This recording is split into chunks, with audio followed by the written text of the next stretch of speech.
Okay, great. All right. Hi, everybody.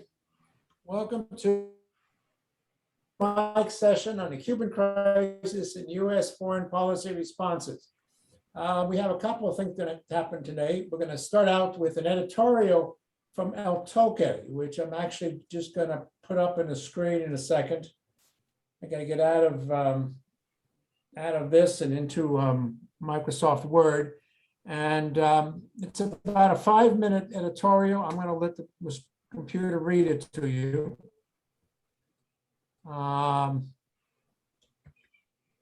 Because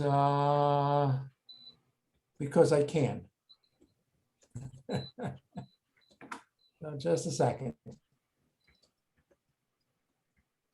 Because it'd be easier for me when I get it going.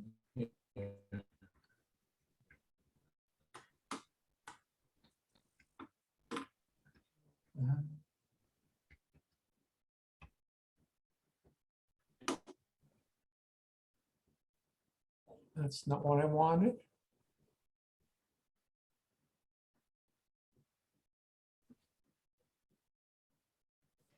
You had it. It was on the screen, but it disappeared again. I think this is what I want.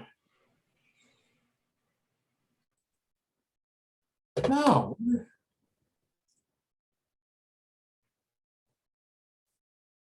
I'm getting the wrong thing is the problem. You had it again.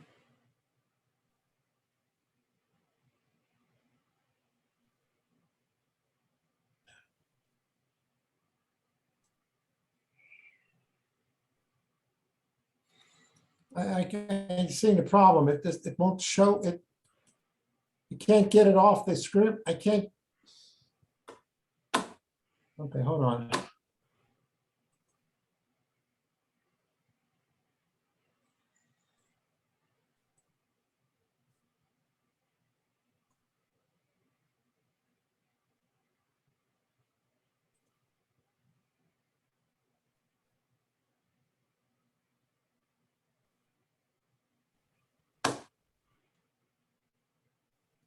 Somehow, well, there it is. All right.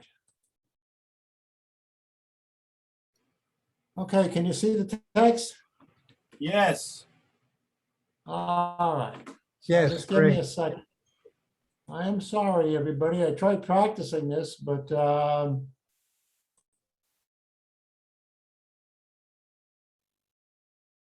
obviously I didn't get it right.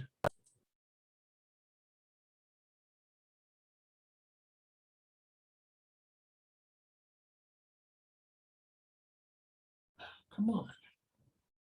It's worked up to now.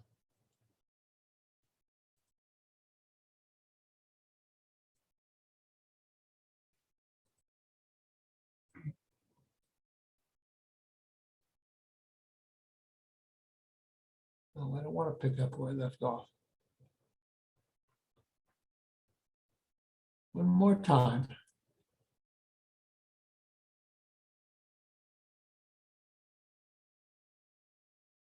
By now I could have read it myself, right? Havana needs, in capital letters, all possible assistance, regardless of beliefs, ideologies, fears, prejudices, and deeply entrenched animosities. COVID-19 has overpowered the national health system. The daily average of positive cases per million inhabitants exceeds the numbers of countries like Spain, Italy, the United States, India, and Brazil, in their most catastrophic moments. This breakdown, along with the lack of medicines, also hampers the performance of regular non-COVID health services. Heartbreaking testimonies on social networks abound of people who have died waiting to be attended in hospitals. Likewise, voices of exhausted doctors, nurses, and other healthcare workers who don't know what more to do to contain the flow of infections that are beyond their capacity to respond. Right now, it is irresponsible from any and every point of view to call for massive demonstrations of any political persuasion or cause, especially the government, whose authorities and institutions' duty is to guarantee public security and ensure strict compliance with hygienic protocol. The only thing vital right now is human survival. Cuba needs help. It needs for those who run this country to genuinely recognize this and implement solutions that correspond to today's urgent needs. There is no shame in asking for assistance. Given the magnitude of the present crisis, the help of political allies is not enough, nor will it be the most plentiful. In the face of the death of hundreds of people, focusing on whether or not the strategy of confronting the pandemic that brought us to the point was the most correct or not, or if this way or that way would have been better, is inconsequential. What is important is analyzing, pinpointing the faults in the protocol, identifying who is responsible, and learning, but without criticism and complaints that impede getting help, which is the priority right now. There are people dying because they don't have an oximeter. Nobody should think twice of criticizing and finding a way to procure hundreds of these cheap devices in order to save many more lives. Also useless at this time is support that comes conditioned with impossible requirements, like the proposal outlined by the Biden administration conditioning the donation of vaccines on their being managed by an organization independent of the Cuban government. What would be useful from the US is concrete actions that could enable the immigrant in the US to mobilize itself more to help their country. For example, restoring flights to cities other than Havana, and normalizing the delivery of remittance transfers from the US. The United States has the best and greatest opportunity to help us. For their proximity, for their logistical capacity, and for being home to millions of compatriots who think about and care about their country of origin and their families. Yes, dealing with the same government that violently repressed the July 11th protests might be a bitter pill to swallow, but the moral high ground is on the side of who puts human lives before historical conflicts. There are recent precedents of measures taken by the Treasury Department to make access to critical resources more flexible to control the pandemic in sanctioned countries. Cuba should be no exception. The Cubans abroad are doing a disservice to their compatriots on the island by demanding that they make a political pronouncement as a condition for sending them vital assistance. Amid all the pain, initiatives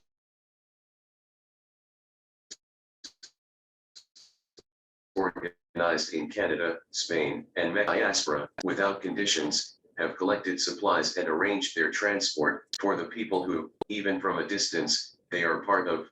For those who do not want to turn over materials into the hands of the Cuban government's administration, there are organizations like the Red Cross, churches, and representatives of international organizations in the country, who can channel the support. Let's look straight ahead. Life is always now.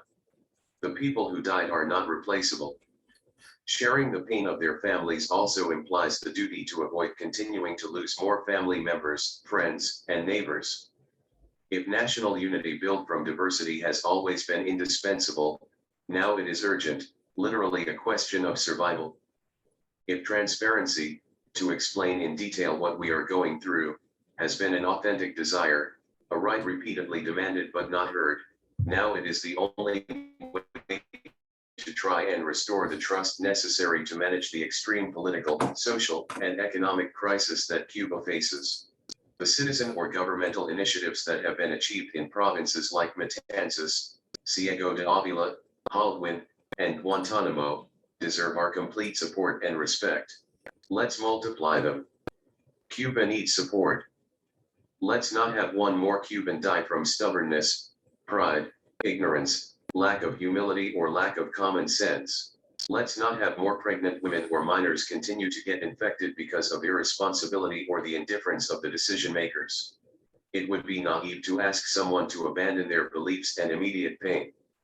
Not a family clamoring for the release of anyone unjustly imprisoned, or an official who believes in their militant message. But there is something above all else, life itself. And the best confirmation of humanity is to preserve it. It is also Cuba. It is all of us.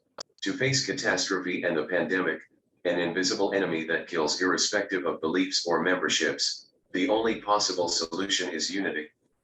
And the margin for maneuvering narrows every day. It is now.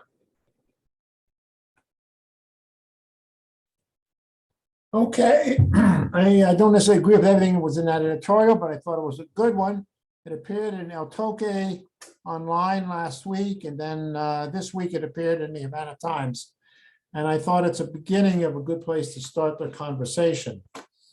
So we have an order of presentation, but I won't get to it in a minute until I get back to my PowerPoint.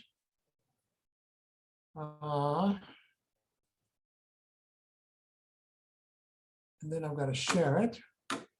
I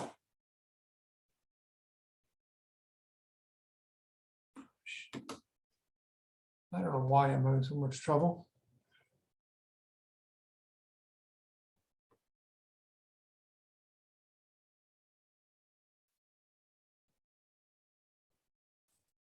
There we go. Okay. The picture you saw was of my granddaughter and our recently departed Cocker Spaniel with his head in an oatmeal box. So I'm going to start with some areas of agreement. And I think these be useful to go through for a second. And then we're going to go to our two speakers, who each have 5 minutes. I might give them a little extra time. Our speakers are here to help stimulate conversation. No one needs to follow the speakers. No one needs to comment on them if they don't want to, or anything I've said. This is an open mic. But I will say this, ASCE has always been about civility. We tend to disagree with each other occasionally, sometimes often.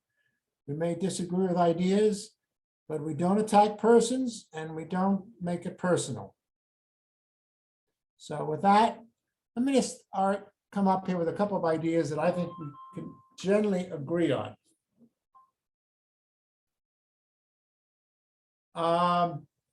Cuba does not respond well to any suggestions for change by foreign governments, especially the United States, or the Canadians for that matter, as we discussed this afternoon. A foreign leader who goes to Cuba and talks about democracy and free markets is likely to engender an opposite reaction. That's certainly what happened with Obama, happened with Christian of the Canadians. Any efforts at rapprochement with Cuba, including assistance via the Cuban government, will draw ferocious objection from a large section of the Cuban American community. Points 2 and 3 make changing US policy very difficult. Cuba only tries economic reform when the economic situation is dire, the special period and today. When conditions improve, the Cuban government reverses some reforms, although some forms might remain. That was certainly true in the late 90s, really up through about early 2000, and then later on in the first decade as well. And then when things get tough, they open up a little bit. So there is a question, if you provide assistance and things get better, the reforms disappear. Okay, with that note, I'm getting off here and I am going to turn it over to, okay, what happened to Arturo? Is he still coming? We're working on it, so I think. So we'll start with Ted. I suspect you must. All right, Ted, it's all yours. Okay, I'm here. I spent COVID in my office attic here, and it's 91 degrees. I have the fans on, but I just turned them off so you guys can hear me more clearly. You may also hear my children, especially our screaming three-month-old baby in the background. So thank you guys for inviting me to be part of this. And Gary, I think that was a really great idea to begin with that op-ed. I wholeheartedly agree and endorse the op-ed. I read it when it came out in Spanish and I shared it on Facebook and Twitter. And I think that would be my first comment, is that given the very helpful things that we can agree on and the very difficult situation of the making of Cuba policy in the United States, recognizing that, I would say that the priority in terms of US policy right now is that there is a medical, health, humanitarian emergency, and anything and everything that could be done, maybe things that were already in the works should be sped up to get assistance to those who need it in Cuba. And that includes getting assistance through the Cuban government, in my opinion. Work with whoever, however, as fast as possible in that humanitarian emergency. On July 11th, in the wee hours of the morning, I got a call from a friend who is ultra, let's say, ultra, not ultra conservative exactly, but he's certainly ultra critical of the Cuban government and a long supporter of US sanctions and even of Donald Trump's sanctions. And he wrote to me or called me and left me a message saying, I haven't even woken up yet. And this is before the protest broke out on the 11th of July. Ted, if you have anybody in the US administration, reach out to them, tell them that this is a dire situation. Cuba needs help, people are dying. He has family in Cuba still, and I won't share his name, but he was sounding the alarm to me. You know, a few hours later, people took to the streets in Cuba, and in some ways that changed the dynamic in Washington because the focus became, as I think should have been and should have been over the last month, supporting the protests, the right to protest at the very least, and denouncing the violent crackdown on the protesters by the government, by government security forces, etc. And then, of course, denouncing the sham trials that took place and are taking place and will take place. So that's the first thing I wanted to say. I agree with that editorial, and I urge the United States government in whatever ways it can to reach out or get out of the way and let people, Cuban Americans and others, reach out, suspending various parts of the restrictions that may block that. Second thing I'll say here is that I've always been, and I continue to be, against the embargo, and I think it should be lifted yesterday. However, and the however is, I recognize that that's not a political reality. That doesn't, that doesn't have legs, and that's not going to happen. But I still am against the embargo and think it should be lifted for a variety of reasons. However, let me mention 3 points. The first point is that, as was said before in Gary's setup here, the Cuban government, or he hinted at it at least, the Cuban government turned its back on the open hand that Obama gave to them in March of 2016. They called his visit an attack on Cuban sovereignty, on Cuban life, and they made it very difficult for any kind of rapprochement to really move forward and for there to be political legs of that Obama could show in the United States that would then support that. Welcome aboard, Arturo. Always good to see you, my friend. Hi, Arturo. Second thing I would say is that even before July 11th, the Cuban government has been ratcheting up repression against independent artists, independent journalists, activists, and really lowering the boom in a way that it hadn't before. I think the allowance of mobile internet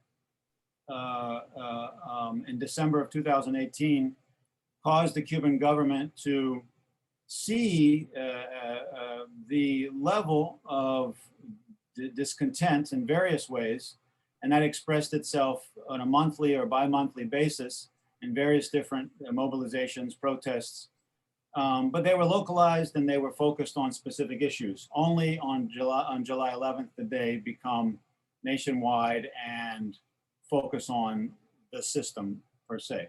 So that's also an issue, because those kinds of activities in Cuba, that kind of trumped up repression, plays very badly for a new administration to try to justify a return to the Obama rapprochement, the Obama policy of engagement or empowerment through engagement. And then finally, I would say that while I hope that the Biden administration's pause, long delayed action on changing the policy as it had promised to do in the campaign, I hope that that is a function of the very difficult ways that that policy could be changed so that the sanctions are targeted, but there's a rollback of the sanctions that were instituted under Trump. My hope is that they're really actually studying that. But my fear, my suspicion is that we're not going to see any significant change in US policy toward Cuba until at least the midterm elections a year and 3 months from now, because Trump lost the election in 2020. Let me repeat that. He lost the election, the Democratic election that we had in the United States. However, he won Florida, and he won Florida, a swing state with a swing voting bloc, Cubans, Venezuelans, Nicaraguans, and others. And I think that some of what we're seeing here and the hesitancy and the very vocal condemnation of the repression in Cuba, the hesitancy to go back to the Trump era, a rollback the Trump era, strengthening of the embargo, is certainly due to an electoral political calculation in Florida. So I think that's probably more than 5 minutes. I'll stop there, and I welcome debate, and I look forward to hearing from others, especially from Arturo. Okay, so everybody in ASCE knows Ted. Many of you know Arturo, but in case you don't, I'm just going to give you a quick bio. He's currently an assistant professor of politics and international relations at Holy Names University in Oakland, California. He is the author of Raul Castro and the New Cuba, a close-up view of change, published in 2012. I have his book autographed. He got his PhD at the Joseph Colville School of International Studies and the University of Denver, and a master's degree in international affairs from Columbia University, and economics from Carleton University in Ottawa. He's been around. Lopez is currently working on his new book, Cuba After Fidel, Economic Reform, Civilization and Foreign Policy. I'm going to be interested in reading that, Arturo. So you're on. You got to, yes, there we go. Yes, I'm going to share a very short PowerPoint presentation and basically I will talk while I am presenting it. Just 1 second.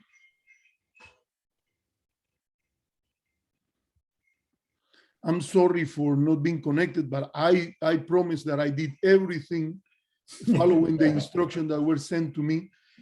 I don't have any ID from Pennsylvania State University, so I couldn't connect. I've had that problem. I had that problem too. Yeah. So I'm going to share it here. Let's see. So I was asked to talk about the U.S.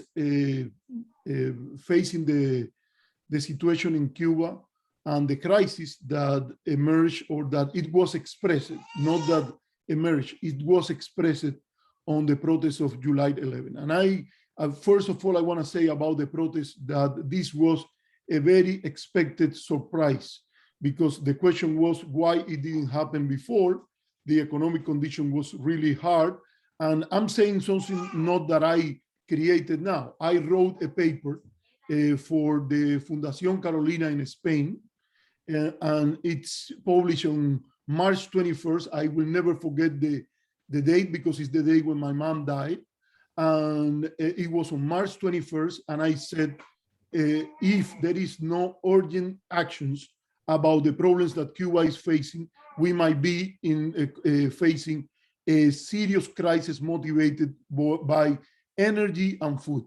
And that's not something unusual, but let's say it's not something that you need a rocket scientist, but I say in this case, the jar has gone so much to the river that it might be broken at any time.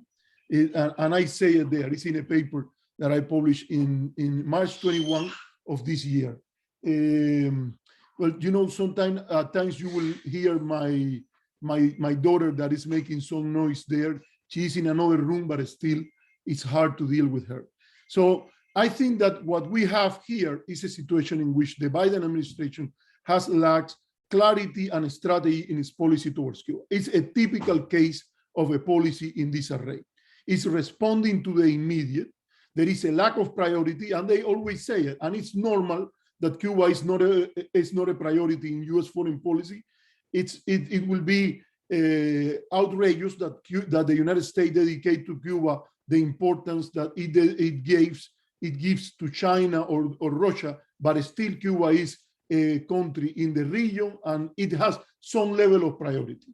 I will not say on the first rank or the second rank or the third rank, but a country with the dignity of a superpower like the United States should begin by having an apparatus, a foreign policy machinery capable of walking and chewing gum at the same time. And here it's something that you see that all the time is responding to the immediate and reiterating common places in the narrative that doesn't solve anything. There is no sense of the important challenges and opportunities. And by that, I mean, in the specific case of Cuba, the COVID-19 pandemic, the intergenerational succession, the 8th Congress of the Communist Party, and the march of the economic reforms with a major watershed with, as I heard that Pavel Vidal discussed it yesterday about the currency reunification. Well, it is an administration that has been managing the policy towards Cuba with no compass, and this is a major criticism to say. There is no sense of articulation of the actions or lack of about Cuba and how those actions integrate to the regional dynamics in Latin America and the triangular relations with allies and rivals.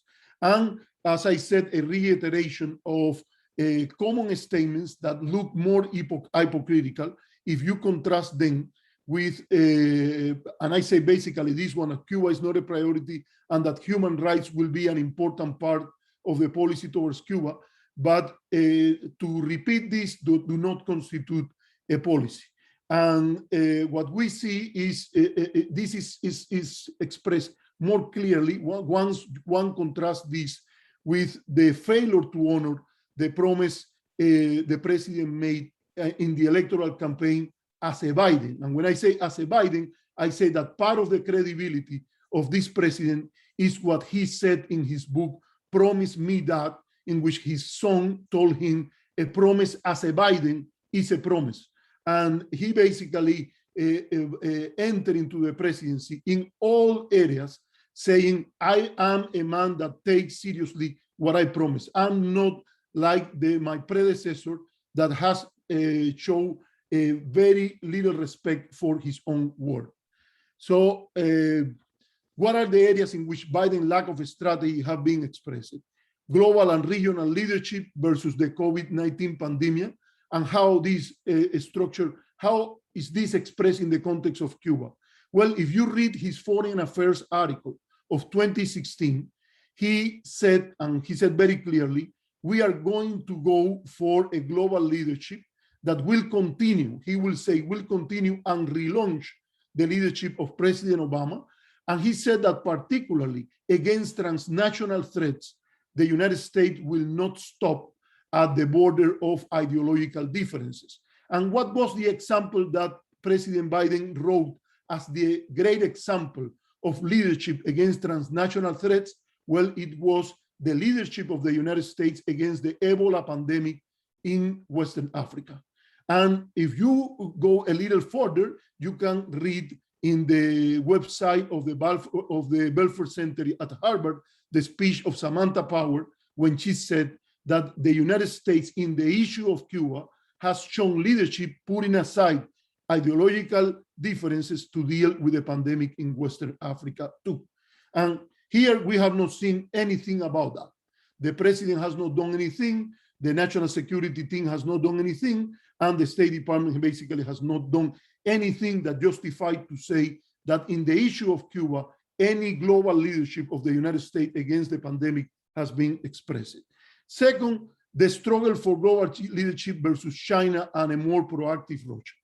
And in this case, it's very important the idea of fitting as Henry Kissinger said, a grand strategy placed in the context of a global strategy, the bilateral relationship with different countries in the world. It is clear that the administration has not shown a remote idea. If they know it, they at least has not shown in any document or declaration about how the policy towards Latin America, but also towards Cuba in specific, fit on the idea of facing the two challenges of the Chinese leadership, the Russia proactive agenda, and we don't even know if Cuba will be looked under the axis democracy versus authoritarianism, or the idea will be like a more realistic policy will justify, try to peel off Cuba from any potential alliance with any rival and give incentives to have its own transition in its own dynamic, but not giving any push to put Cuba together or make the Cuban leadership think that it is proper to search for a closer alliance with Russia or China. So I think that that's another important issue. It also with the allies. Biden arrived saying that he will come back to American leadership, and after America first, there is only one choice to renew this type of alliance. The allies first. Not that the United States will put its own interests and values second, but you need to provide the allies in Europe, Canada, etc., with some proof that you are ready to move to a more cordial relationship. If there is something, yeah, I will finish. I have only one more. And in this area, it is clear that the administration has not done anything about the Chapter 3 of the Helms-Burton law. So let me go then to another area, the lack of policy towards Cuba as part of a policy towards Latin America. And here, again, there is no grand strategy. It's not clear what the United States want in the region, and it's not clear how those goals that try to achieve in the region articulate to what they are trying to get into Cuba.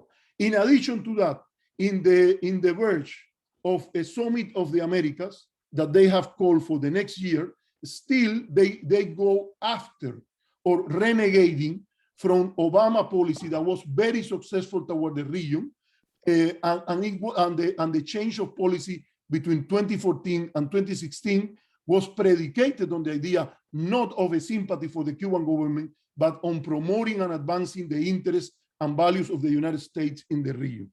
And I finish with this one, the protest of July 11.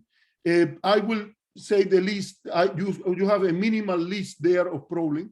The most important that I will say from an international relations perspective is that the use of targeted sanctions are ineffective as human rights foreign policies tools in the context of a comprehensive and indiscriminate sanctions.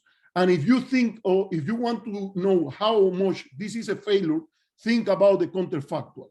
Imagine the possibility that Biden has fulfilled his promises in the electoral campaign in the first 3 months, how the United States could have been at the moment of the July 11 protest. And finally, what you see very clear there, make Menendez happy is not a policy.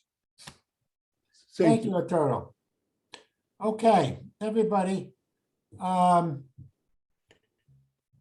You put up your hands, and if Larry's there, he'll turn you on. If not, I'll turn you on. And yes, great. So the rule is about 3 minutes a person. we may have trouble finishing, but we can always go a little late. So I guess, Sergio, you got the hand up first. Let's see. He's coming, Gary. It's Can coming. you Okay. hear me? Yes, Sergio. Okay, I'm not going to take 3 minutes. I want to take 30 seconds. And I think that basically I agree with Ted. And I think let's look at what's going on in the world right now. What's happening in Afghanistan is already opening a major debate that we have no idea what's going to end up at. So what I'm saying is that there is no way that Biden is going to do anything about Cuba anytime soon, simply because, you know, it would probably add to what many people on the right are already saying, that the debacle of Afghanistan, a weak foreign policy, and so on and so forth. So I think this simply complicates matter a thousandfold. That's all. Next.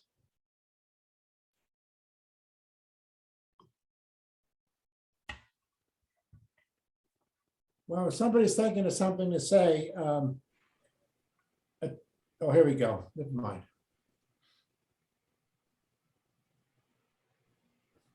David?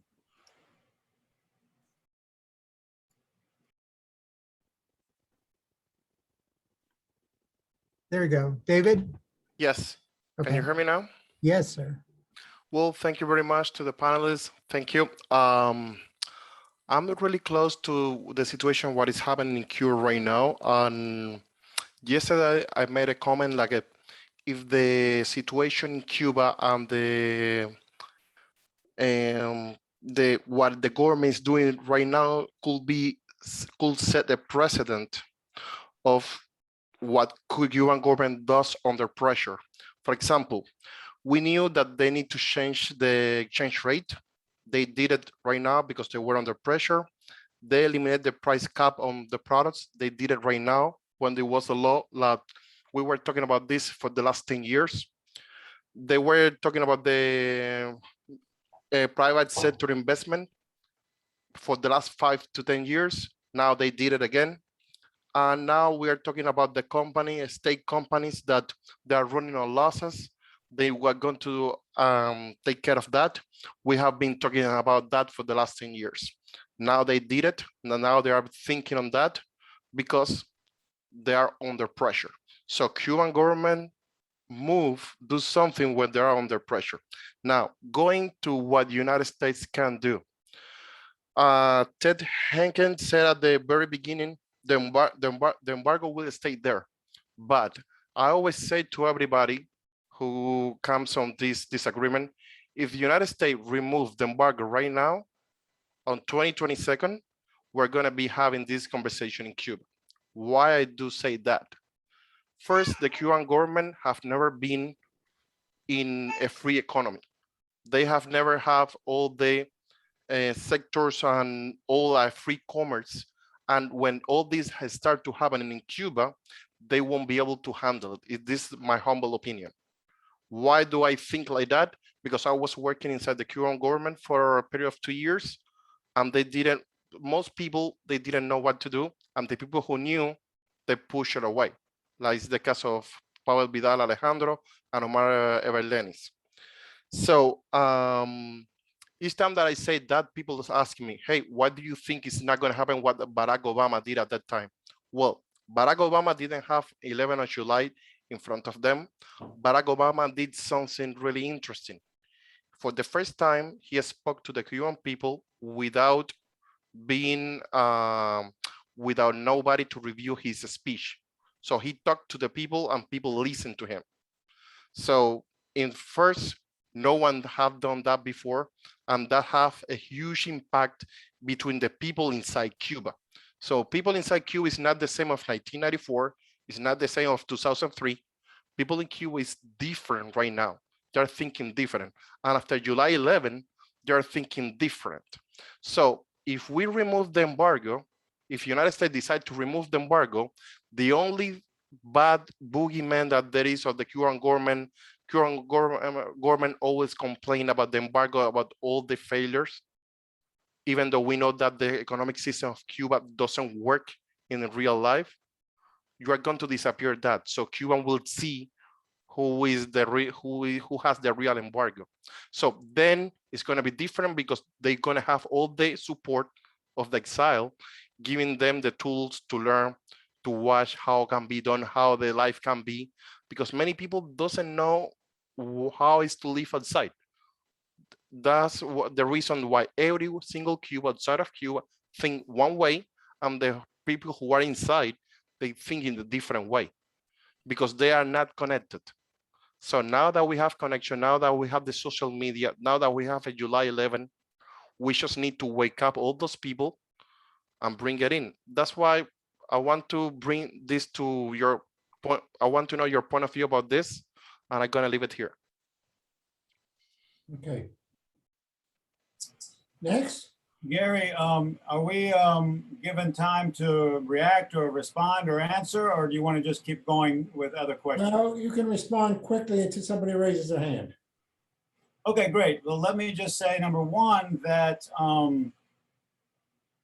the argument that David made about pressure, I think that he's generally right. I think that we've seen very clearly, even though the government reacts very badly to demands, the pressure has forced them to do things that it doesn't want a number of times, especially in the last year.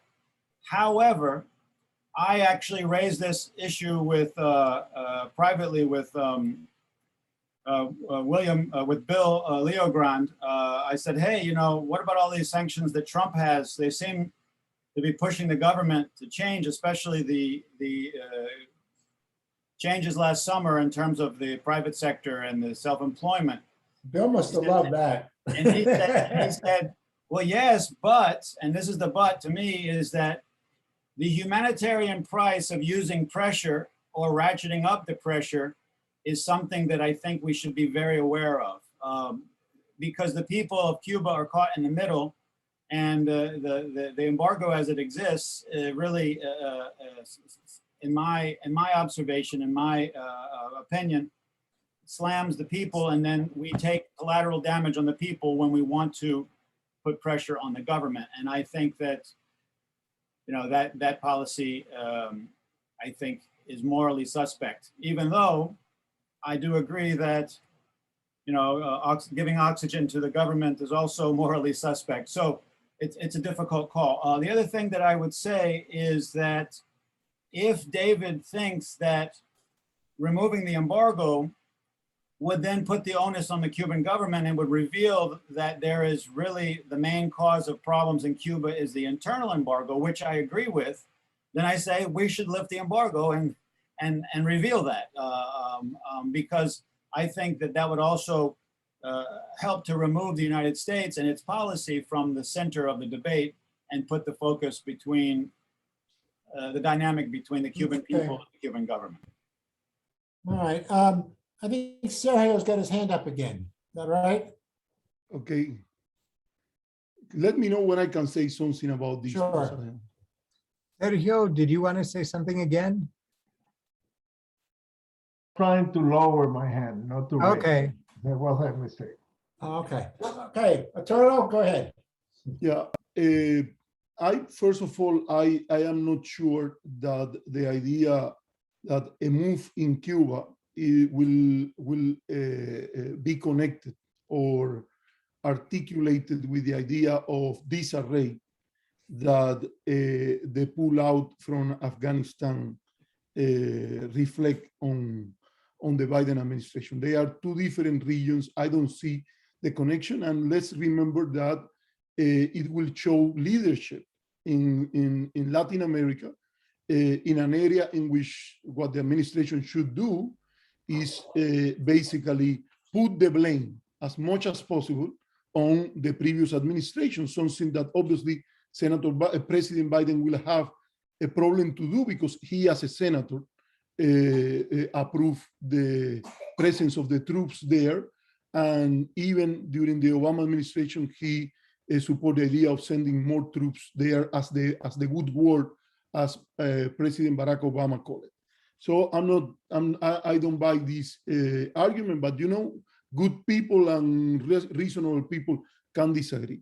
On the issue of that the Cuban government respond under pressure, I think that pressures are playing an important role in the changes that the Cuban government is adopting, breaking a very, very regretful situation of a partial reform equilibrium that has cost tremendously to the country, and the embargo is not responsible at all for that. This is decisions that were based in Havana and were taken as a response to the incentives of the early winners in the reform that basically had great opportunities for rent-seeking activities, corruption, etc. in this area. And this is something that we need to take into account. But the pressures are not from the US government mainly. The pressures are from the Cuban people. The pressures are from their own base. The pressures are from people in civil society that are protesting, and there is a popular component on those protests. But the idea that the Cuban government is answering to US pressure in this case, in my view, it's wrong. And if something Diaz-Canel probably knows is that the worst lesson that Cuban nationalists can transmit to the United States is that they don't respond to small pressure, they respond to big pressure. And that's not the way I think in their minds. And perhaps Larry Kata-Baker, that is someone that has studied a lot the way has tried to establish some empathy on the way the Cuban government responds could contribute to a conversation on that.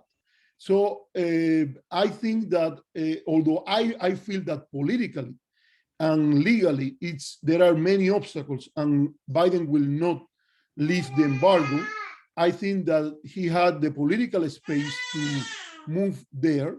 And the idea of a crisis-driven foreign policy toward Cuba and simply applying policies that everybody who knows about human rights foreign policy tools, or that anybody who is a scholar about foreign policy knows that they are quite ineffective, it is something that applying this type of policy will help to solve this problem. In my view, it's wrong. It's wrong from a foreign policy rationality, and it is wrong from domestic politics rationality, because in my view, it will not change the dynamic about the midterm election in Florida or any other place. Thank you, Arturo. We have another one, somebody else wanting to speak. Ramberto. Yes, just the point that I wanted to bring up that hasn't been brought up is that the perception of some that what happened July 11th was authentically different regarding the number one, the people of color and the Afro-Cubans that were prominent in throughout the island. In their disgust, and therefore came forth, number one. And number two, couple that with the November events with the artists, and that it does feel different in the sense that is there in Cuba today a newfound sense of emigrating is not the only solution, and if that's the case, is this grassroots bottom-up thing authentically different? And I totally get that forever, since Cuba, for centuries, American intervention has been looked at as the answer, and that maybe, just maybe this time around, less is more. Okay. I'd like to hear from somebody who thinks that we're really two issues, I think, on the embargo, many issues. One is, in the short term, what can we be doing to provide relief? And I say that with a couple of caveats. I checked with the Department of Agriculture, and unfortunately I misplaced their paper. But the first half of this year, US food exports to Cuba have more than doubled over last year. So the embargo is not affecting food shipments so long as the Cuban government can pay for them, at least as far as I can determine. And second, Cuba has already turned down COVAX vaccine. I would have no trouble sending vaccines to Cuba if they take it. Although I must say, I have a son who has spent 18 months trying to get Covaxine distributed around the world. And there's a lot of other places that need it as well. So there's two issues. One is the short term. What can we do in the short term? Will the embargo, changing the embargo, have any impact? And then there's a long term question about what we should do the embargo.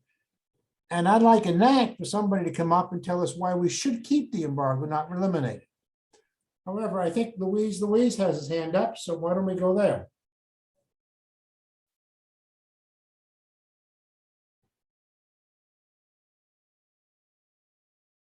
Luis?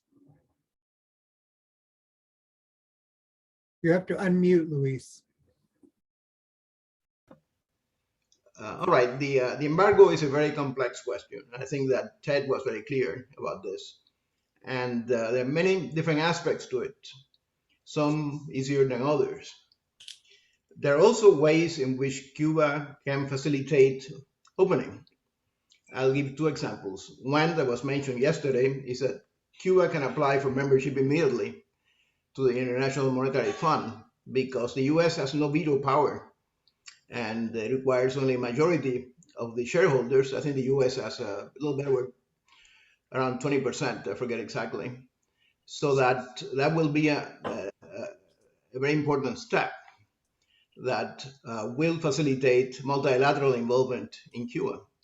The second one, let's look at remittances. Remittances are the most important flow of hard currency into Cuba right now.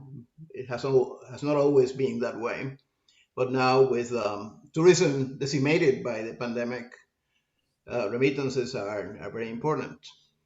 So what can be done? Well, let's see what Cuba can do.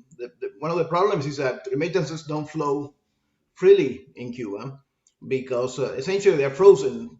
One has to exchange them, then they're put into an account, which is essentially frozen and has to be used in MLC stores that charge a very high margin. They have a very high price. So this is essentially an implicit tax. And that, by the way, slows flows. It diverts flows through other mechanisms, either on the ground or merchandise or travelers, whatever, but it tends to reduce flows. Now, I'm not going to get into the question of what this tax is financing. That's another question, but one that is important. So in any case, it's a complex problem, but Cuba could help by looking at this and have money flow freely to families in Cuba. And that will, I think, lower some of the complexities in the issue of sanction of remittances, which is now it's an important element of the embargo. It's actually one that is done by an administrative action. So in some ways, it's less complex in terms of the executive branch of the US government. But I think it does require some movement on both sides. And I'll stop here. I could talk about other elements. I think when one has a complex problem, you have to break it into parts to solve it. That's the scientific method. You cannot just talk about the embargo and lift it because it involves many, many different things. Thank you. Yes, I don't know what the elasticity of supply or remittances is, but what I have read is that about 40% of it is lost to the government or to the intermediaries. That's got to be affecting at least some. The US, of course, still has the limit on remittances put on by the Trump administration, which is I guess, $1,000 per person to one family every trimester. And of course, if that were increased, it would help, assuming that people respond, given the situation in Cuba.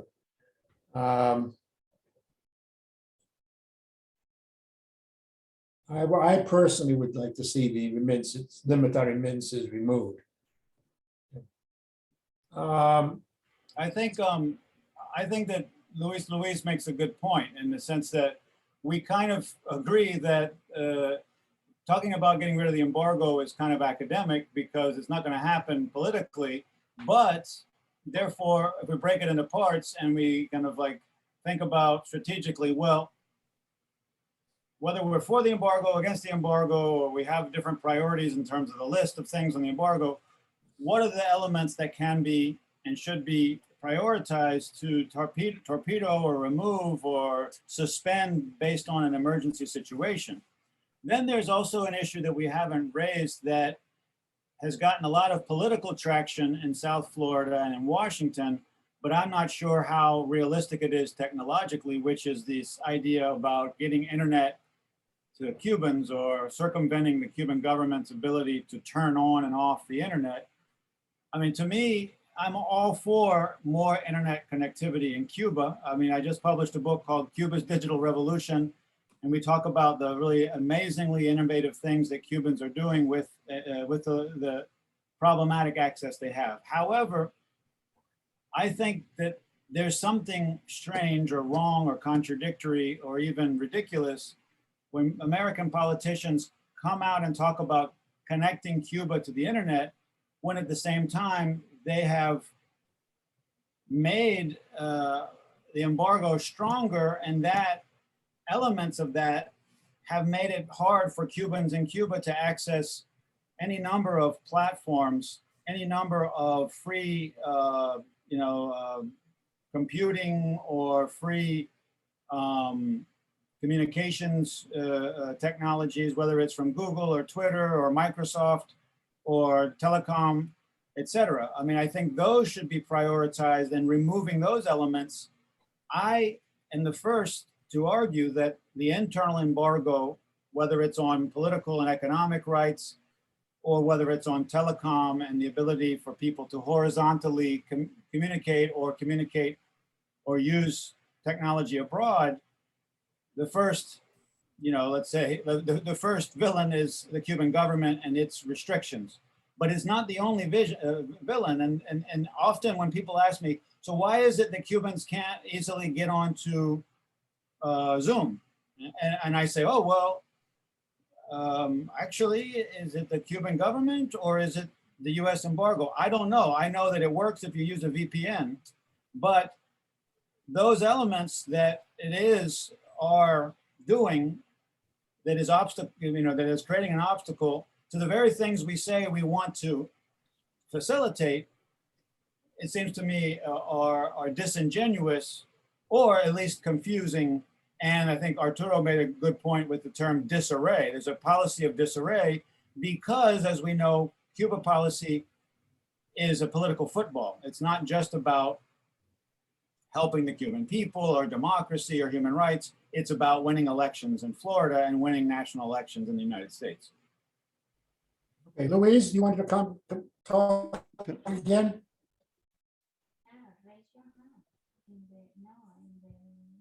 Louise, Can I say something? you got 1 minute. Yes. Well, here comes Louise. You can say something in a second. Luis, you've been invited to respond. All right. Just the comment in relation to the remittances, and I think here the potential is very large for flows if the flows are freed, and essentially if the flows can flow freely into Cuba. Right now that doesn't exist. And I mean, remittances always will flow, and they flow through third countries and some other mechanisms. I think that the question is not so much the limits put on them, but the wire transfers, of course, are a problem. And but I think the main question is to make the flows flow to families and to the economy. Now, the alternative, by the way, is to allow more shipments of merchandise that will sort of go around the restrictions for money flows.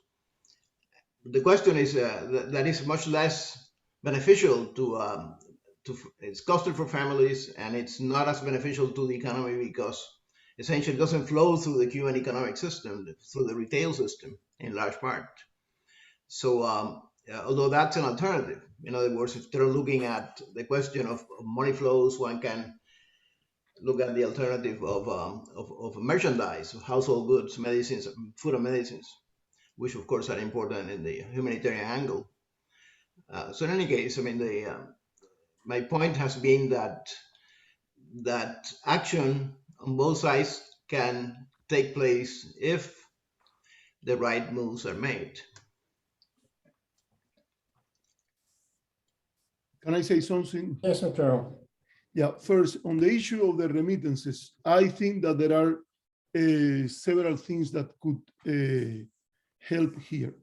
And it's first to understand that the struggle against the monopolies that the Cuban government has adopted, the lack of protection to the consumer, for instance, those are struggles that need to be fought in Cuba. The role of the international community is to basically make transparent those issues, name and change policies that in this sense create a problem for the reform, but it is not the role of the United States to impose policies that in a strict sensus fall like economic policy fall within Cuba's sovereignty. In this sense, I want to be clear on two things, is that at times we use them, but we don't discuss them, is I don't find that it is very helpful, this concept of the internal embargo. There is no internal embargo. There are bad policies that the Cuban government are implementing, but they don't have the goal of the embargo, that it was designed as a policy to create hunger and desperation, instability and chaos, and provoke an implosion of the Cuban state. The Cuban government is not operating within this logic. It has ideological policy frontiers. It has corruption inside, interests that put themselves above the interests of the country, but there is no a policy of internal embargo. It's a very bad analogy without analysis, in my view, and that's something that I would like to highlight. And in the case of the remittances, I believe that it will be helpful in the analysis to separate the tax that is imposed as part of the remittance mechanism and the tax that is imposed in the stores. Because any partial victory in this, either the hit or a challenge to the monopoly that the government has through FinCimex, and the possibility that there were several services that could do that. The idea that the military should be in charge of military issues, and there should be a civilian doing activities on the economy like this one, it's something that it should be discussed in the context of Cuba, and it's separated of the tax that is imposed implicit on the case of the stores. From an economic perspective, always an explicit tax is better than an implicit tax. But here there is a discussion that is the Cubans, the ones that need to have. It is something clear that the remittances improve the life of a group of people in Cuba, but the effect is very unequal in terms of regions and race and other areas. And therefore, there it is legitimate to have a debate in Cuba, not based on those monopoly structures, but on the idea of a mixed economy or an entrepreneurial state like Mariana Mazzucato proposed, in which there is taxes to redistribute some of the profits obtained through the use of remittances to help people in other sectors of the society. I think that this should be put on the Cuban side, and the external factors, a human rights foreign policy from the perspective of the United States, a policy that promotes marketization in its own merits, should take into account the separation between one thing and the other. In the case of internet, I agree with Ted that the perfect will be full access all the time. At the same time, I don't think that it's a good service to the cost of free access to internet when we make this a cause of trouble between Cuba and the United States. We should basically provide incentives to expand the group of people in Cuba that have access to internet through empowering them through technology that they can be received in the island, like mobile phones. The idea that, for instance, people can come to the United States and work here. I know in Colorado, a group of Brazilian students, they came here, they used to have a Dell in Brazil, but one of the reasons that the person told me that he took a time to come and work in Aspen, Colorado, was that he wanted to save the money to buy a Mac. And the idea of having this technology should be empower Cubans through other ways, in a way that they are able to be part of the beneficiaries of the flows of information that are received through internet. It's something that will put the pressure on the Cuban government in Cuban terms. It's not an issue for the United States. I think that the speech of San Roman in front of the 2506 Brigade, when he said, the Americans are with us, and the Americans never lose. So be sure that we are gonna win is not the right approach. This is a problem for Cubans. Cubans need to solve it by themselves. The people from outside can empower this, but they should not be the one trying to play a protagonical role. And Gary asked about the idea of what can be done.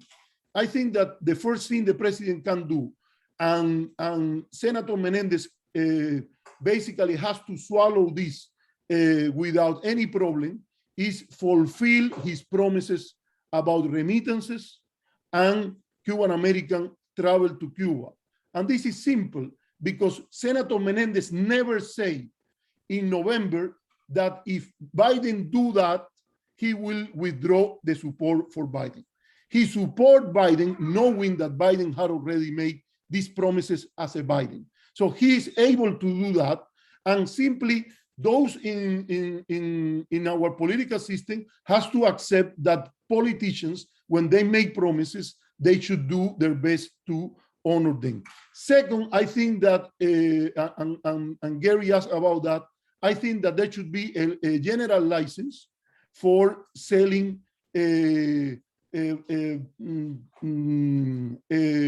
for any financial operation with a humanitarian final purpose. And in this sense, I mean that a big issue in the rallying cry against the embargo and the screwing up of the tools of the embargo against Cuba, or the embargo, no, I would say the sanctions that are beyond an embargo, because they include serious violation of humanitarian international law, even if they were in a conflict. In this case, the administration can say, OFAC can give a general license for the use of the dollar in any transaction with a humanitarian purpose as a final purpose. It's something that, for instance, if they do, you ask me what they can do, if they do, this will be a clear signal to the allies, to the Cubans, and to everybody that the United States is not using the pandemic as a tool to promote the regime change policies adopted as the law of the land with the Helms-Burton law. Okay, Arturo. I'm going to finish with the last one on this, and it's the issue of Cuba on the list of terrorist countries. This is something that Pompeo did at the last minute.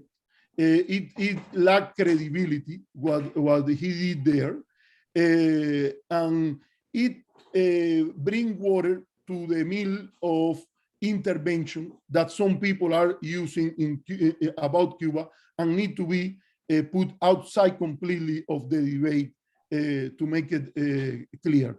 And the State Department should assess whether a country should be part of the list of terrorist nations based on a clear criteria. Do you support terrorist groups in the last 5 years? And that's generally the criteria that they use. Do you allow financial transactions that can be used by terrorist groups? If those standards are not present in the case of Cuba, I think that the United States should not discredit his counterterrorism effort using this for domestic politics. It's as simple as that. Okay, Arturo, thank you.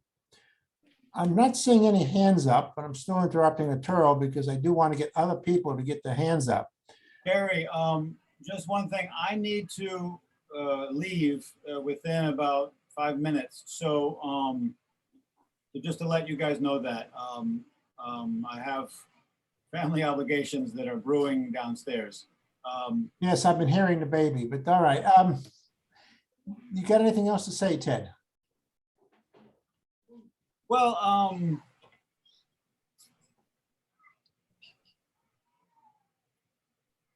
I guess I'll say goodbye by talking about two things. I would urge us to remember how we began with the editorial from El Toque. I think that that is powerful stuff, and I think that that is where our attention should be in terms of the motivation to find a common ground, maybe between many of us who may disagree on other topics because of the urgent humanitarian crisis. I agree with Arturo that we should not absolutely be using the COVID crisis, especially as it's impacting Cuba in recent months, as a point of leverage, because that uses people's lives as collateral, and we shouldn't be doing that. Not that that isn't something that is done, that isn't done by others, but I would say that that should be off limits, and we should remember the seriousness of the humanitarian crisis. The other thing I'll mention just briefly is that Arturo mentioned that the concept of the internal embargo is one that, let's say, lacks analysis. It is principally a rhetorical device that I use to remind people who forget. My children are erupting downstairs, but to remind people who forget that the vast majority of the problems that Cuba faces are the cause of the system that is in place in Cuba, both in terms of a lack of fundamental political, civic, economic, and human rights. And so I use that as a way to highlight the internal, Arturo calls them bad policies.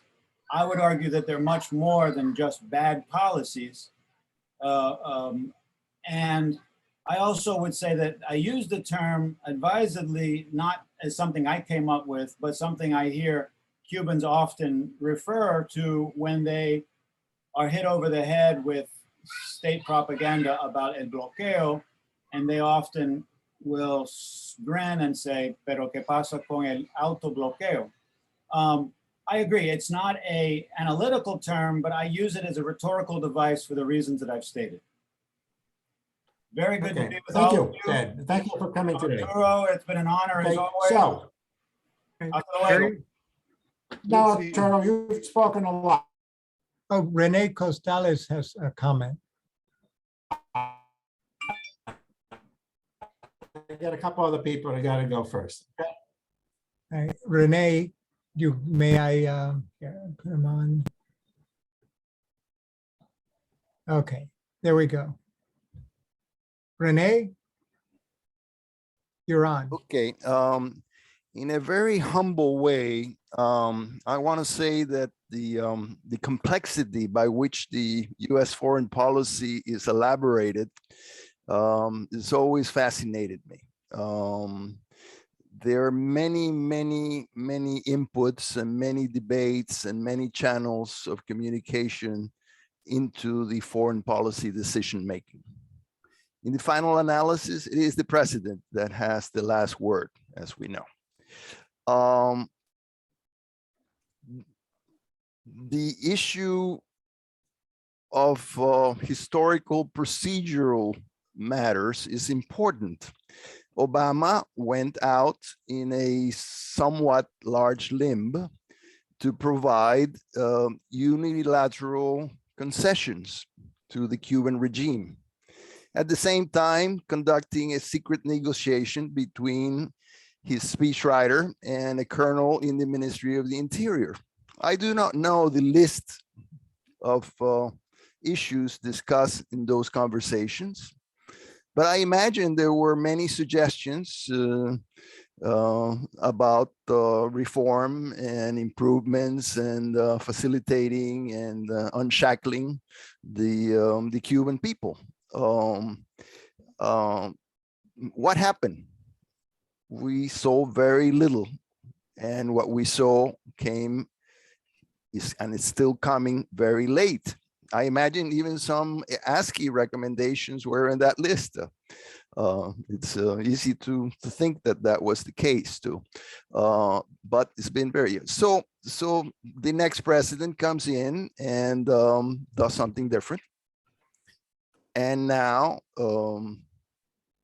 Biden comes in, he said he would do certain things. He didn't say he would do them right away.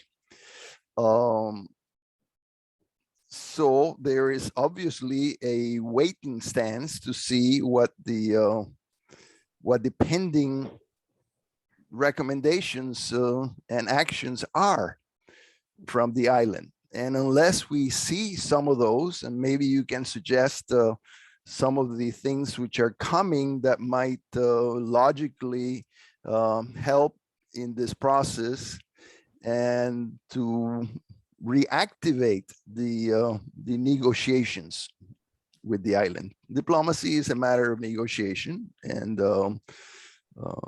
you have you have some concessions which are unilateral without any quid pro quo, and you have quid pro quo could be immediate or it could be delayed. But we as students, we want to see results. So which actions do you think the Cuban government will be taking in the short time, in the near future, in order to facilitate a restart, a reset of negotiations? Okay, thank you. I'm going to speak for a minute on my own views. I've been hesitant to do so. I'm supposed to be the moderator, but I clearly have my own views. They're not necessarily the same as the other speakers. The embargo got it started many years ago for other reasons, not just to overthrow the Cuban government. It dealt with their involvement in the rest of Latin America. It involved the Cold War of the Soviet Union. And I've done a short paper on this where I've argued that in the early years, the embargo was actually quite successful, not in overthrowing the Cuban government, but in fact influencing behavior of the Soviet Union and others. But going to today, I could agree that the embargo really doesn't satisfy, it doesn't do very much. But I think lifting the embargo would be a mistake. And I really feel this very strongly, simply because, as I pointed out, and Arturo, you didn't see my PowerPoint at the beginning because you were trying to get on. I think lifting the embargo will cut short the reforms that are taking place. I think that is a reaction we've seen every time when the US has made positive approaches to Cuba. Not necessarily effective approaches, but nevertheless approaches. It's also shown every time when the economic situation got a little better, they backtracked on reforms. So I'm not anxious for a complete lifting of the embargo at the moment. That has nothing to do with humanitarian because I'm quite happy to provide humanitarian assistance. My own view would be the following. I've actually written about this since 2011 in what I'd call constructive engagement. I don't think we can get up there and lecture Cuba. If it doesn't work, it gets a negative reaction, or what points I made. But we can't talk quietly to Cuba. Not so much with suggestions with what they do, because that won't be accepted either.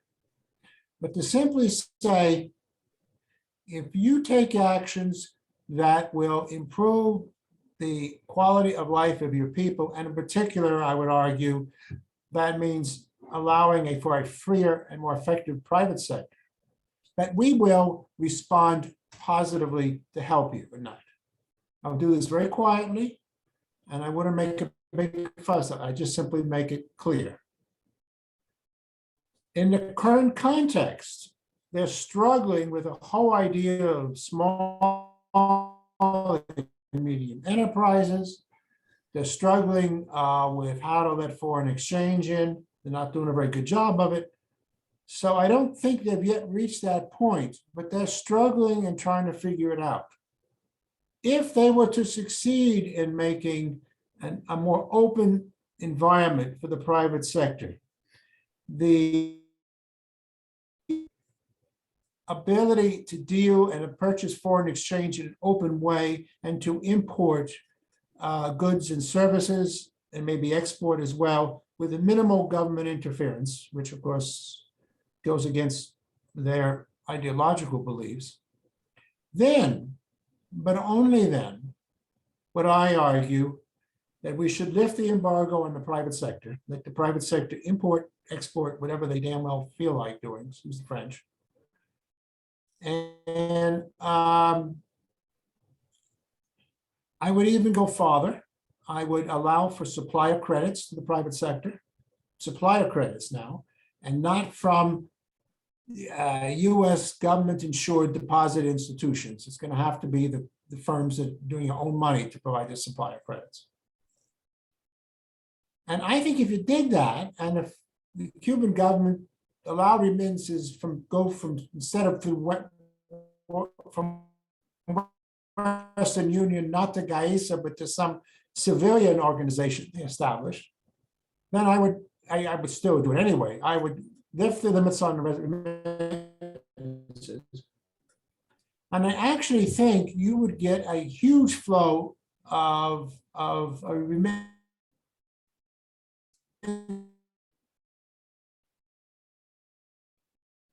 flowing into Cuba fairly quick, but then when the government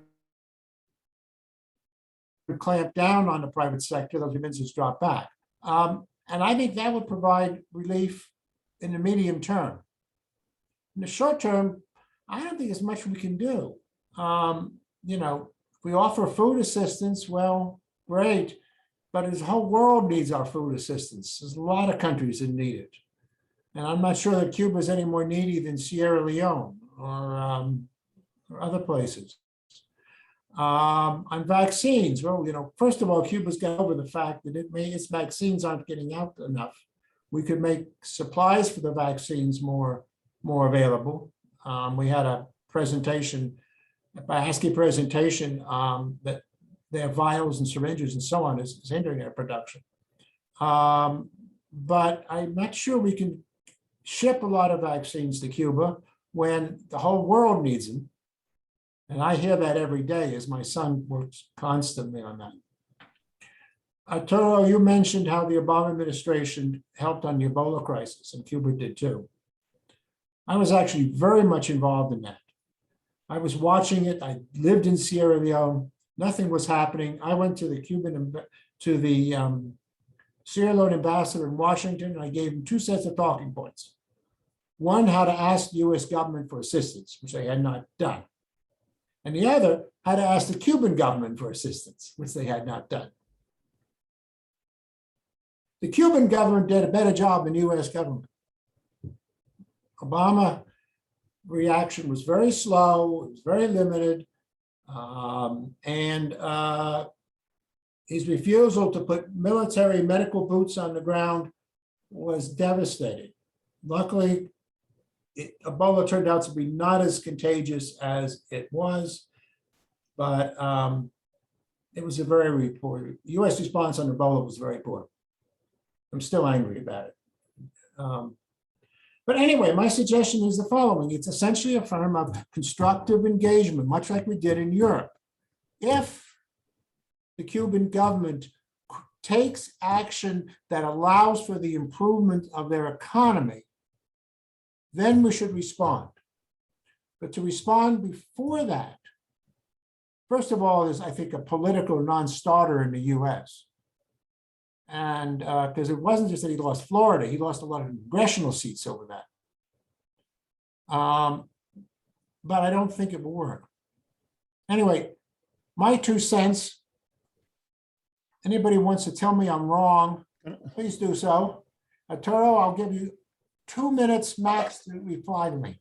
Okay, well, let me reiterate the issue of the lack of articulation of the policy towards Cuba. For instance, when people are discussing about the remittances, at times they forget that the services to access to internet that are available today, in the absence of an open access like the one that Ted mentioned, the money to buy access to internet generally for many families come from the remittances. So this is something that you need to take into account. And this is something that I noticed, that whenever you have this discussion with the favorite Cubans of the administration, you don't see anything like that, of this articulation, these coherences, this right diagnostic coming out of this discussion. I think that Rene Costales mentioned a group of things that, in my view, are like in a mirror. Everything is there, but in the opposite of reality. In my view, the policy of Obama of the last 2 years was a very successful policy, particularly if you analyze foreign policy as it is suggested in the theory of foreign policy, that is, from the logic of choices. Compared to the other choices that the United States has used, the embargo or other alternatives, the Obama 2 years were quite successful in a series of issues that I just want to mention one after the other, but I don't have time to explain. It expanded, it held in human rights terms. And I think a policy of human rights cannot be a policy to hit the Cuban government with a baseball bat in the head. It should be based on the promotion of the model of the Universal Declaration of Human Rights. And let me mention a few. The right to own private property improved during the years of Obama, beyond the last 2 years. The right to practice religion improved during those years. The right to travel, that is considered a multiplier of other rights. James Cason, someone that nobody can say that is in favor of the embargo, when he put the ticker in the top of the US intersection in Havana, he put a lead that said, the Universal Declaration recognized the right to travel to citizens. In Cuba, there is no right to travel. So it was one of the few, it was 10 or 12 topics that he put in the ticker. By the criteria of James Cason, the right to travel is very important. And there was a massive improvement in the right to travel after the reform in 2013. Can we say that this is a result of Obama policy? No, it's not the cause, but as a condition, the creation of a better environment, the expansion of internet, it is more related to a policy of engagement than to a policy of isolation and siege. Okay, so thank you. I need to go on to. Okay, well, I have. Let me finish with this, then Gary. I think that it is talking about the 11th of July. I think that solidarity with victims of repression should be part of the US foreign policy. But human rights foreign policy is not reduced to solidarity to victims of repression, And no political society in any other country should guide the decisions that are taken about the policy toward this country in the United States. And there should be a more clear discussion about how, for instance, the promotion of marketization, as Gary mentioned, the idea of empowering the private sector in its own merits, not because it is part of something more complicated and whatever is happening in other areas, a bigger private sector in Cuba, it's something that is in line with the idea of free trade and economic empowerment as a source of political empowerment that is typical in the discussion in the United States. There is no reason to apply a special pattern or a special standard in the case of Cuba. Okay, Arturo, thank you. I've just taken that as Riamberto has been trying to get on for half an hour. No, I spoke a little while ago. Can you hear me okay? I mean, I'm still muted. No, you're loud and All clear. right. Thank you. So I spoke a while ago, but on the issue of the embargo, I think we're creating our own mythology here that is unbreakable, and that may not necessarily be the case when you add to it the number of agricultural commissioners in the Deep South and other states that have through the years, even during the Trump years, spoken to and that maybe it's not about lifting the embargo, but certainly easing it or working within some of the regulations and limitations of it. So I just wanted to put that out there that I don't know that, I mean, we're creating our own reality here saying, oh, ending the embargo is a non-starter. Well, the embargo, in fact, is not on agricultural goods. That was taken off, I think, during the end of the Clinton administration, when I was actually still there.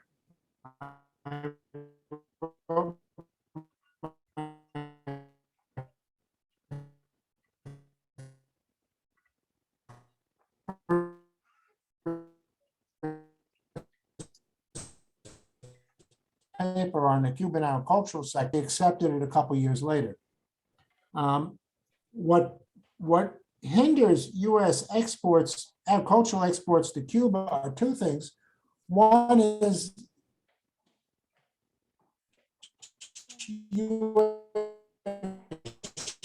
expensive if they have to use U.S. ships. And the other, of course, is there are no supplier credits. It's got to be cash up front. And again, as I say, as long as it doesn't come from a U.S. government, insured deposit institution, I don't really care if a U.S. company wants to take a risk of exporting to Cuba and hoping to get paid for it later. They are not going to get paid, and it's going to be a major problem. But that's their problem. That is not the U.S. government problem. Okay, what other point did you just make? But in any event, medicines are also not included in the embargo. Now, when I was there in 97 to 99, we kept telling them that medicines, where's the second number? We kept telling them that medicines were free. But when I got into it, I really found that the licensing problem really slowed things down, slowed it a great deal. Now, when I solved the licensing problem on one particular medical device, then they decided they didn't want it anyway. They didn't want to be called on what they were complaining about. I don't know what the licensing is on medicines today. I hope it's a lot easier than it was, but we certainly try to keep that wide open. Okay, so I think the next speaker...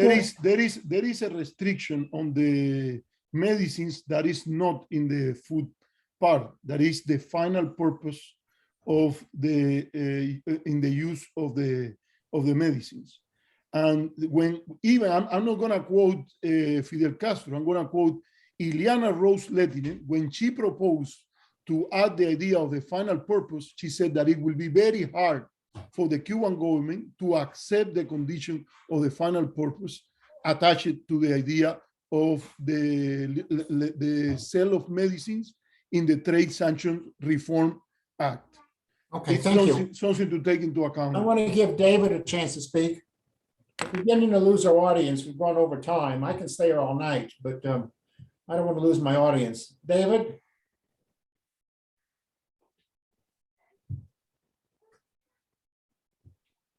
Is David coming on? Yes. Okay, can you listen to me now? Yes. Awesome, perfect. Thank you for reminding me. So first, there is something that Arturo said that is really important. Cuba needs to solve the problem on their own. And now I want to move to an analogy that internal embargo, the auto bloqueo that we were talking before. And the reason that we brought that is because sometimes always we blame Cubans blames United States because they cannot do what they wanted to do with their economy. However, there are internal measures placed by the government that economic situations that they haven't done, and we have been advising them to do it for the last 10 years, that they don't do it. That's what we call internal blockade, internal embargo, because the problem doesn't allow Cuban people to grow, doesn't allow Cuban people to grow their own business. And we saw that situation not so long ago when Barack Obama was there. Then also when we set a precedent about Cuban only move when it's under pressure, is when it's under pressure on their own people. So Cuba is really afraid of their own people, not under pressure of United States measures, economies. Cuba is really afraid of the people going into the streets. July 11, they were really afraid of that, believe me. Now, when we go to what can we do right now to work, even though the blockade is, the embargo is there, Cuban exile should be allowed to invest in Cuba. The only crazy people that is going to go to Cuba to invest, knowing what happened with the Cuban government, is the Cuban exile. I have tried to do it myself, and each time that you go through OFAC, you cannot move a blink to go there.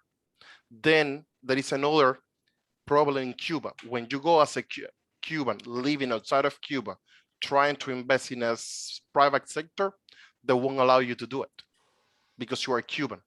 So there is a lot of wrongdoing on this when you go to Cuba and try to go through the channels that they have created, that you cannot find a way to get there.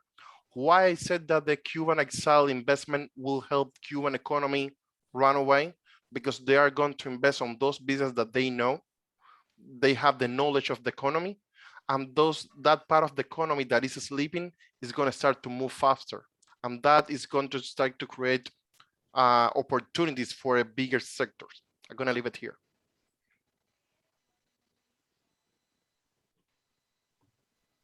Okay, I'm getting a note from Larry that he needs to go to bed. Can I say something? He needs to wrap it up, is what he said. Shortly, please. Keep it short. Yeah. You know, I agree with the idea that the embargo, or what has been called here the embargo, but I call it the set of sanctions that include an extraterritorial component that is illegal from the point of view of international law. And according to the lawyers who wrote a memo to Warren Christopher in 1996, when the Helms-Burton was discussed, they say that it will bring conflict with the allies because of the violation of their sovereignty. It's not a simple embargo. I don't think that add conceptual clarity to call it an embargo.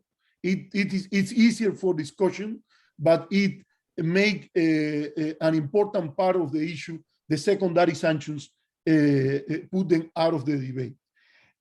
I think that it's clear that it's not a compound, but we can move into areas in which there is no rationality. Even those who are in favor of the embargo has not been able to refute what David Ley Herrera, who I don't know, but he has said very good things here. He said none of them even has come and show any rationality to support the embargo on the private sector. This is an area in which, as Gary mentioned earlier, there should be no discussion about that, and the administration should move on its merits to change the policy on this area. Second, I think that the Cuban government should take into account the role of other diasporas, not only the one in the United States. In this sense, I would say that there are two things that can help. First, implement the policy of opening to investment by people who live in abroad.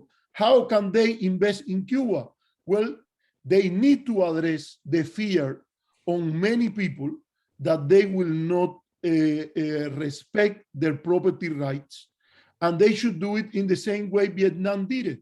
Vietnam allowed Vietnamese overseas to invest in Vietnam as Vietnamese, and they have some incentives to do it as Vietnamese, or they can do it as Filipinos or Americans or people from other countries if they want to enjoy the protection of the country where their country of adoption. And second, let me finish on this, Gary. Let me finish. I think that decentralization is also a very important part of the economic reform, in the sense that decentralization, if you look at the experience of Vietnam and China, also had a very important spillover in the areas of the contacts between the local governments and the emigrate community. It's easier for an emigrate, an expatriate, to invest in their city of origin than dealing with the big party state at the national level. Thank you, Arturo. Okay. Okay, we're about finished. A couple things. Arturo, first of all, I know you've got some papers on this. Send it to us and we'll get it into Happenings, which is our new monthly distributed to members, only to members. Starting next month, it's only going to go to members. We've got to get people to support us. And then, oh God, what was I going to say? No, I've lost my track of thought. Anyway, I want to thank you, Arturo. I want to thank everybody else. And David, you still got one more thing to say? Quickly. Okay, thank you, David. Okay, great. All right, then. Remarkable number of people have stayed through this whole thing. I think that's very good. So thank you. We start early tomorrow, and about the only time you're going to see me tomorrow maybe is at the end of the day, when I might just say goodbye to everybody. But I've really enjoyed these discussions, and I really appreciate it. I did a bunch of thank yous earlier today. I'll try to post that up tomorrow as well. So Larry, I think you can shut us down.